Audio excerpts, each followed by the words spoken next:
Olá pessoal, Rogério Matias Barbosa, advogado, doutor em Direito dos Resíduos, e hoje vamos prosseguir no nosso assunto sobre os princípios do direito dos resíduos.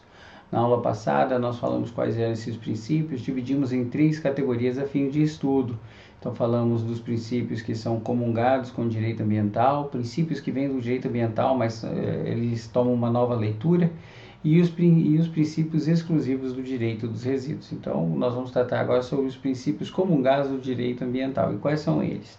O princípio da precaução, o princípio da prevenção e o princípio do poluidor pagador. Esses 3 princípios nós estaremos abordando na aula de hoje. O primeiro princípio, então, é o da precaução.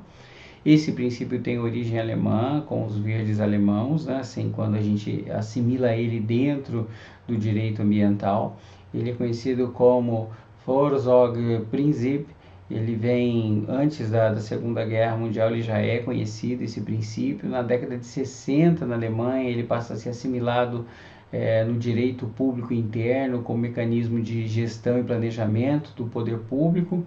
E depois, na década de 70, 1972, o princípio da precaução, como nós chamamos agora, ele é citado numa nota de rodapé focado na questão de pesquisas científicas.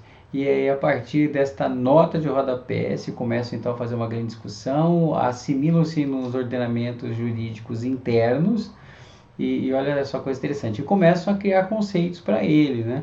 E depois, em 1992, na ECO 92, na Declaração do Rio de Janeiro, ele é citado como princípio 15º, ou princípio 15 da Declaração do Rio de Janeiro, e daí então guindada a categoria de princípio. O que significa esse princípio da precaução?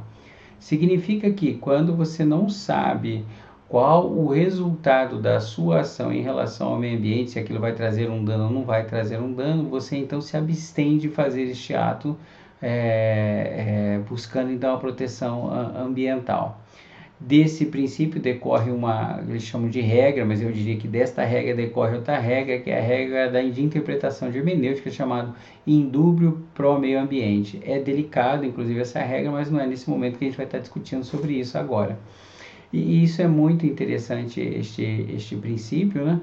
Porque alguns autores mais conservadores têm falado que este é o princípio do medo, até porque a incerteza faz parte da essência da alma humana, né? Faz parte da humanidade essa incerteza do seu conhecimento, né? E sempre os passos que são dados no incerto, né? Mas é uma discussão que a gente vai travar em outro momento e mais distante. Depois deste princípio da precaução, aí nós temos o princípio da prevenção. O princípio da prevenção realmente tem essa característica de princípio, ele sempre é aplicável. E ele no direito dos resíduos, ele se aplica em 2 momentos. Quando a gente falou lá do conceito de direito dos resíduos, nós falamos que é da questão do fluxo de materiais. Então, a prevenção, o princípio da prevenção é o quê? Você sabe qual dano aquilo causa e você tem que prevenir este dano, tomar as medidas ou para evitar com que aconteça ou minimizar ao máximo possível os possíveis danos. Bom, então no fluxo de materiais, lembrando lá do conceito de resíduos, nós aplicamos ele a priori. De que maneira? O princípio da prevenção a priori significa agir de tal modo no fluxo que não vamos produzir resíduo. Então é evitar a produção de resíduo.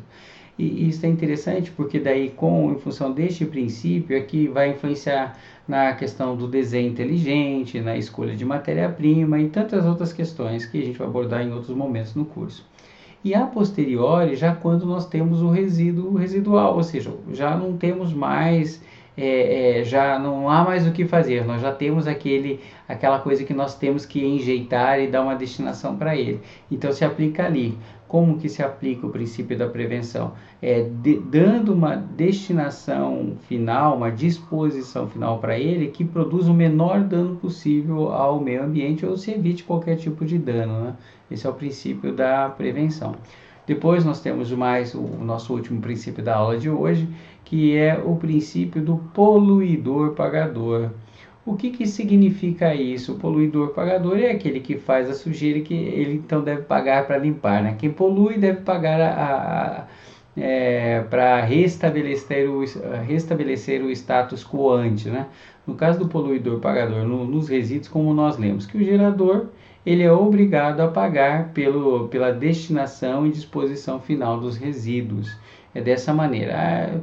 Tem uma questão que a gente pode lembrar, que às vezes as pessoas não vejam, mas a questão do gerador doméstico, ele não paga, ele paga para o poder público, e se der problema é o poder público que paga, mas no final da história ele é que sempre paga as lambanças do poder público, não é assim? A conta sempre está na mão do munícipe, inclusive aqueles que não foram geradores pagam junto quando o erro é do município, né?